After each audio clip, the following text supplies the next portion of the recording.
Okay, yesterday I did a video talking about why I'm not buying a new M2 Pro or an M2 Max MacBook Pro. I explained in that video that for some reason, whenever I'm buying something or not buying something, you want to know. You want to see why I'm buying something, what sort of configuration I'm getting, and all that good stuff. So I thought it'd be fair to make a video today on why I'm buying an M2 Pro Mac Mini. And yeah, here it is, the M2 Pro Mac Mini. Okay, this is the M1 Mac Mini. I don't think you guys are surprised by that. The M2 Pro Mac Mini isn't out until Tuesday, so I'm going to pick that up on Tuesday, but I did already purchase it. So I kind of want to go over why I purchased an M2 Pro Mac Mini, despite already owning a lot of Macs, and how I kind of plan to use this in my workflow. So before we go over that, let's talk about kind of like a brief history of like the rumor mill. So previously, I talked a lot about the M2 Pro Mac Mini on this channel. It was like a rumor that's been floating around for a really long time now.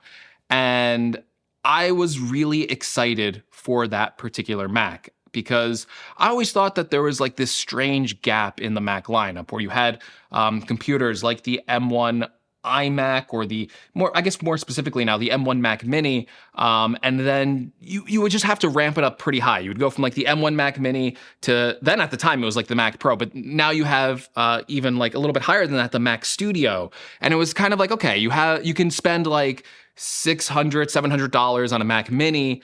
And then the next step up from that is like a $2,000 box. There's got to be something more in the middle where it can kind of meet a lot of the professional or more performative tasks that people like me need.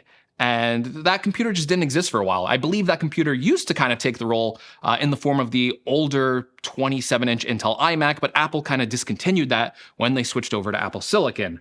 So there was this weird gap in the lineup, and what I was specifically looking for with an M2 Pro Mac Mini was something that was around like the $1,300 price range, like you could get with that older space gray Intel Mac Mini, but this time with Apple Silicon. This time Apple could do this product a lot of justice. They could get this product category right. And I think they're probably going to end up doing that. Now, I did cover in like other videos how like technically this M2 Pro Mac Mini can get a little bit weird with its pricing because you can spec this out pretty close to the territory of a Mac Studio. Like you can basically spec this out to like a $2,000 configuration if you're getting like the Max M2 Pro chip and you're speccing out with like 32 gigabytes of memory. So that's a little bit strange to kind of have those products overlapping. And I think that's going to be even stranger once the Mac Studio does get updated to an M2 Max chip. But the Mac Mini that I specifically bought kind of doesn't have an overlap because Apple introduced this at $1,300 with the lower end M2 Pro chip, which has 10 CPU cores enabled instead of the 12 CPU cores enabled. And you can spend the optional money to get like the full 12-core CPU on the M2 Pro Mac Mini. But I honestly think that this base model is probably going to end up being the better value, and it's probably going to be the one that's going to be the easier one to recommend. And that's pretty much why I bought an M2 Pro Mac Mini. It was $1,300 for 512 gigabytes of storage, 16 gigabytes of memory, and that M2 Pro chip with the 10 CPU core and the 16 GPU cores. And that was the magic price range I was looking for. What I know about the M1 Pro chip was that even on the base model 14-inch MacBook Pro, it performed really well. So I'm expecting this M2 Pro Mac Mini with the 16 gigabytes of memory to just be like a really cool professional level machine that honestly, when you're looking at the price range of all these devices and you look at the past of what you could spec out older Intel Macs and the type of performance you got, this thing is just going to be such a good value for the people that need it. And personally, I'm also very interested to see how well that $1,300 configuration holds up against something like a way more expensive Mac Studio. So that is why I bought it, but there's also other reasons why I bought it besides like, oh, like this just looks like a cool machine and I want to own it. It's also because listen, I have a lot of Macs, and it's something that most people watching this video, you're not going to be able to take like any advice away from this, but I just have to be honest and kind of tell you why I'm buying something and run you through like my thought level here, because I own, as you know, if you watched yesterday's video, the 14-inch MacBook Pro. I own a Mac Studio that resides in my studio, which I use for all like the video editing and stuff like that when I'm not using my MacBook Pro. And I also own this M1 Mac Mini. Obviously, it's sitting right here. And this thing is it fills a lot of different roles in my current setup. So this usually resides at home, and it was at home for a while, running like live streams when I used to do like a lot of like podcasting. And I found that very helpful because it was just a dedicated box that could just sit there and run a lot of those live streams. It had enough ports on it. So it had like the 2 USB-A ports, the 2 Thunderbolt ports, HDMI port, and a dedicated Ethernet port, which was important for making sure that I had a stable internet connection. And that's in a way how I think I might be planning to ultimately use that M2 Pro Mac Mini. I don't think it's going to end up being my main computer that I used to like run this channel. I've always had like a multi-computer workflow. I assume that's going to continue even as I get some of these newer Apple Silicon Macs. And the M2 Pro Mac Mini for me is more kind of like the glue that is going to be holding certain aspects of how I run this channel, how I do certain workflows together. It's like a very important computing piece for me that just has like a ton of different versatility. And that Mac Mini serves that role so well just because it does have like the dedicated power source. And this is a relatively small footprint when we're talking about like a dedicated computer. Like you can do like a full desktop Windows live streaming setup and you're gonna have like a big hunkin' tower to do that usually.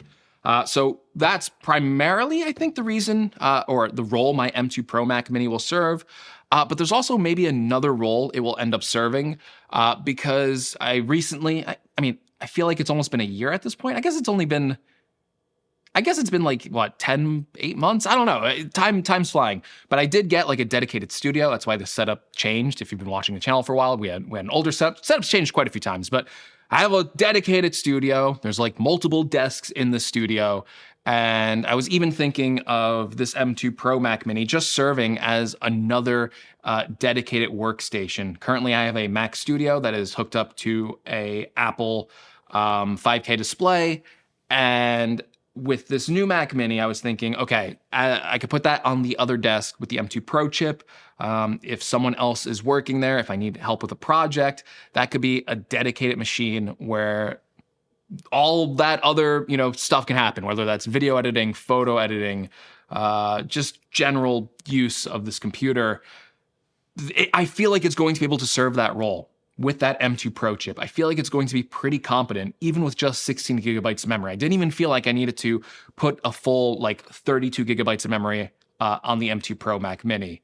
But yeah, that's why I'm buying it. I know the reasons are a little bit strange. It's different from other times where I'm telling you, I'm buying, the iPhone 14. It's going to be my main phone. I'm buying the 14-inch MacBook Pro. It's going to be my main laptop. Like, this is a little bit different for the reasons I'm buying it, but it's not that uncommon in the Mac Mini world for this to kind of serve as a secondary computer that takes on even more tasks.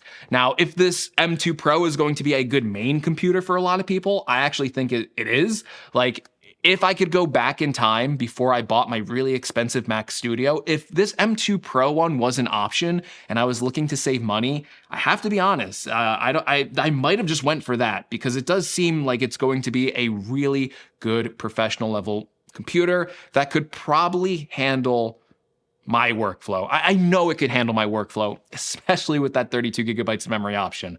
So that's the part right there where it's like, if I could go back in time, would I switch my setup? Would I get something like this M2 Pro Mac Mini?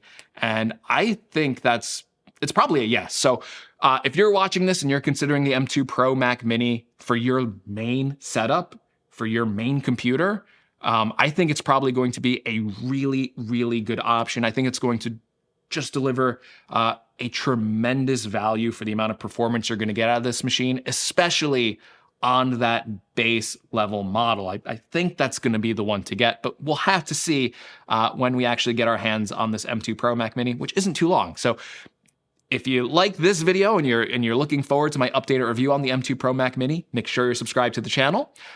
If you like this video in general, if you like me, you like this face, you like Goku, I like Goku. I don't know why I said his name weird. I like Goku. Give me a like. And yeah, Thank you so much for watching, and I'll see you when we review this M2 Pro Mac Mini. This isn't the M2 Pro Mac Mini. I gotta stop saying that. This is the M1 Mac Mini. This was just here to serve as a demo because they look the same. They look exactly the same. So it's kind of like useful to have this as a prop. You know what, M1 Mac Mini? You served me well, but you're useless to me now. You're useless to me now. There's a newer Mac Mini on the block. It's got more ports. It's got more power. Is better than you. You are going back to garbage. You're gonna go to Tim Cook. You're gonna be recycled, and you're gonna be born into a new Mac Mini, one with more power and more promise.